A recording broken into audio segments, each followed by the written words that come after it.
Good morning dear student. बहुत दिनों के बाद वीडियो फिर डालने का मौका मूल्यांकन में व्यस्तता के कारण नहीं डाल पा रहा था। सुनिए, अब हमने आपको पिछली कक्षाओं में सॉलिड स्टेट के बारे में बहुत कुछ बतलाया।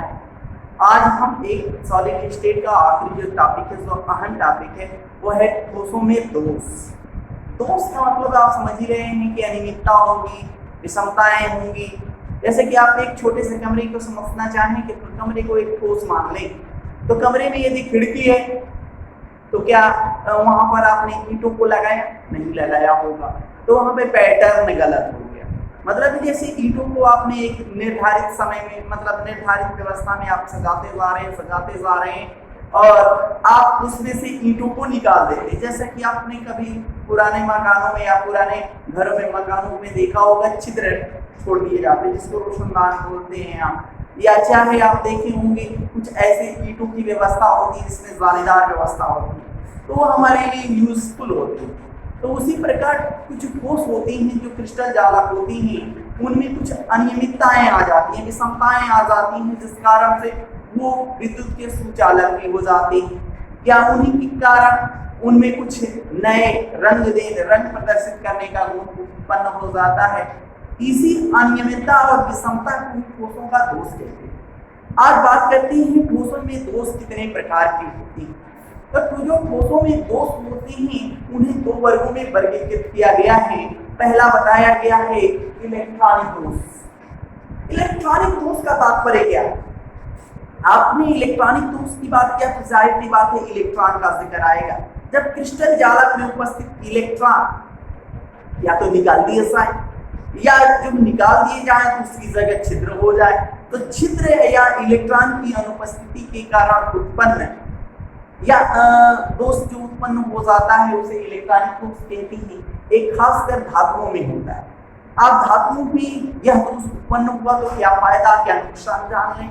तो जब क्रिस्टल में, धातु क्रिस्टल की मैं बात कर रहा हूँ, तो धातु क्रिस्टल में सब छिद्र उपस्थित हो जाते हैं या इलेक्ट्रॉन अनुपस्थित हो जाते हैं, उस कारण से दोष उत्पन्न होता है जो उनकी विद्युत सुचालकता को बढ़ा देता है। तो विद्युत सुचालकता तो जानते हैं आप, इलेक्ट्रॉन के चलने की उल्टी दिशा में विद्युत धारा का प्रभाव होता है। तो यदि आप धातु क्रिस्टल में इलेक्ट्रॉन अनुपस्थित हो जा रहे हैं, छिद्र हो जा रहे हैं, तो इलेक्ट्रॉन ट्रांसफर होगा, और ट्रांसफर होगा उसके कारण क्या होगा? इलेक्ट्रॉन एक जगह से दूसरी जगह मोबाइल होगा, गमनशील होगा, तो उसकी उल्टी दिशा में विद्युत धारा का प्रभाव। तो इलेक्ट्रॉनिक दोष के कारण जो कुछ धातुएं होती हैं वो क्या हो जाती हैं? विद्युत की सुचालक हो जाती हैं। दूसरा है परमाणुविक दोष। परमाणुविक दोष में क्रिस्टल जालक के जो उपस्थित घटक कण होती हैं उनकी आवर्ती व्यवस्था में हो जाता है विचलन। मैंने यहाँ नोटिस भी कराया है कि यदि घटक कण जो क्रिस्टल जालक के घटक कण हैं, जिसमें आपके क्या आएंगे? आपके परमाणु आ जाएंगे, अणु आ जाएंगे, उनकी आयन आ जाएंगे। उन घटक कणों की आवर्ती व्यवस्था में यदि अनियमितता आ जाए, विचलन आ जाए, तो इस प्रकार के दोष को परमाणुविक दोष कहते हैं। अब परमाणुविक दोष कितने प्रकार के? दो, एक पॉइंट डिफेक्ट, दूसरा है जालक। इसको आप लैटिस डिफेक्ट भी बोल सकते हैं। लैटिस डिफेक्ट, पॉइंट डिफेक्ट ही मोस्ट इंपॉर्टेंट है, इसी से परीक्षाओं में आता है। पॉइंट डिफेक्ट में दो दोष बताए गए हैं, एक रस समीकरण नीति दोष, दूसरा अरस समीकरण नीति दोष। इसकी अंग्रेजी में आप जानते होंगे और पढ़ाया भी जाएगा, अंग्रेजी में, हिंदी में नहीं। इसको बोलते हैं स्टाइकियोमेट्रिक डिफेक्ट। हिंदी में विद्यालयों में लिखा होगा स्टाइकियोमेट्रिक दोष। इसको बोलना होगा नॉन स्टाइकियोमेट्रिक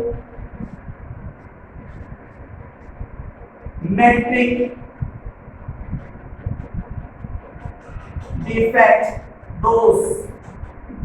अब कहता है रस समीकरण नीति दोष और रस समीकरण नीति दोष क्या है?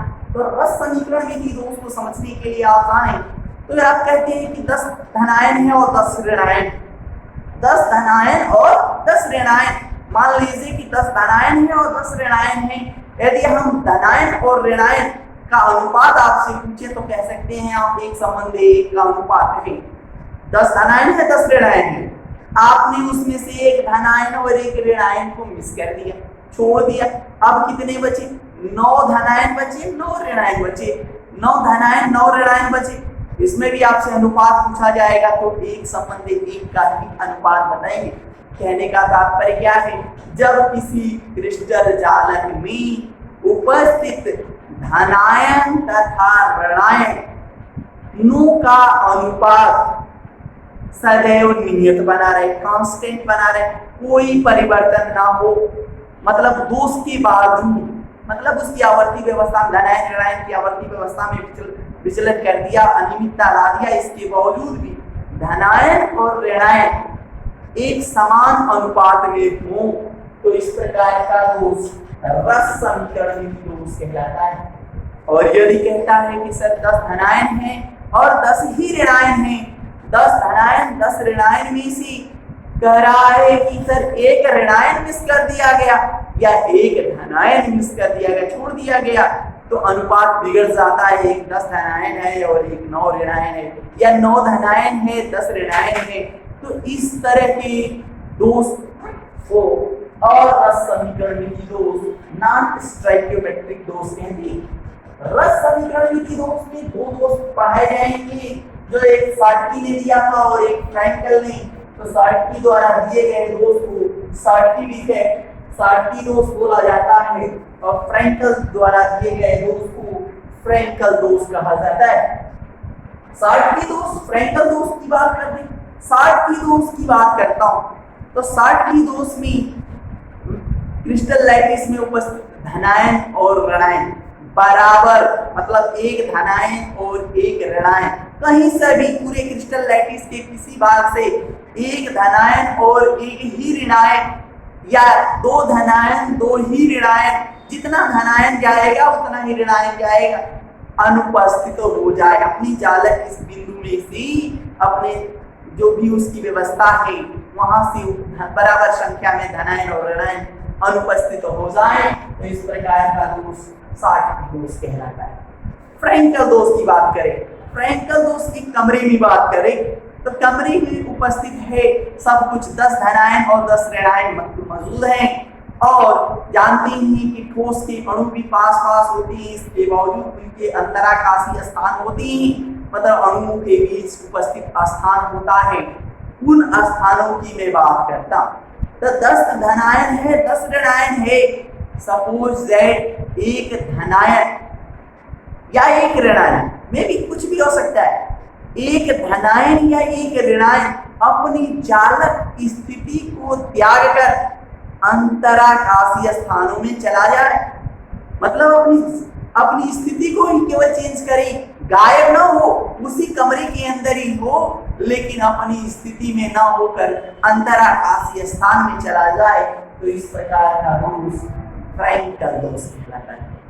बात करता है कि सार्की दोष किनमें होता है, तो सार्की दोष उन क्रिस्टल जालकों में होता है, उन धनावेशित क्रिस्टल जालकों में होता है जिनकी समन्वय संख्याएं सामान्यतः उच्च होती है, सादा होती है, और फ्रैंकल दोष उनमें होता है जिनकी समन्वय संख्याएं सामान्यतः कम होती है। बात करता है इसमें सार्की दोष में धनायन और ऋणायन का जो आकार होता है वो लगभग समान होता है, और इसमें क्या होता है, धनायन और ऋणायन के आकार में बहुत असमानता होती है।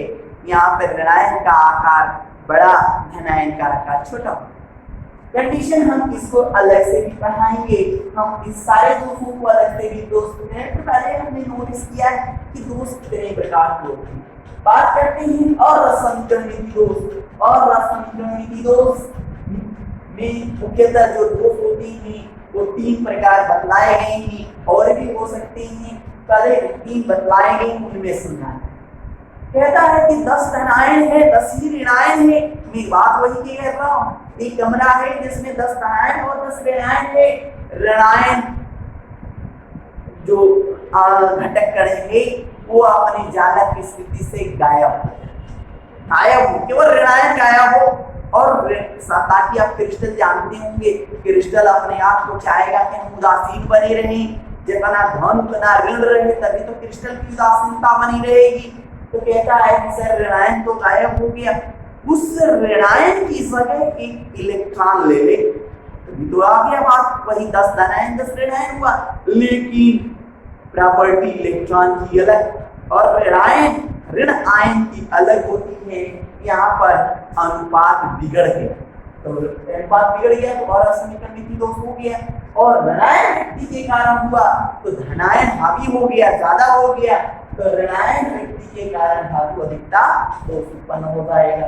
कहता है कि सर कभी कभार ऐसा भी हो 10 धनायन 10 ऋणायन हो और धनायन अपनी जालक की स्थिति को त्याग कर अंतराकाशीय स्थान में चला जाए, और उसी प्रकार कंडीशन कहता है कि सर वो एक अतिरिक्त जो धनायन अंतराकाशीय स्थान में आया है और एक इलेक्ट्रॉन भी उसी टाइम अंतराकाशीय स्थान में मौजूद हो जाए, तो कंडीशन फिर से बिगड़ गई।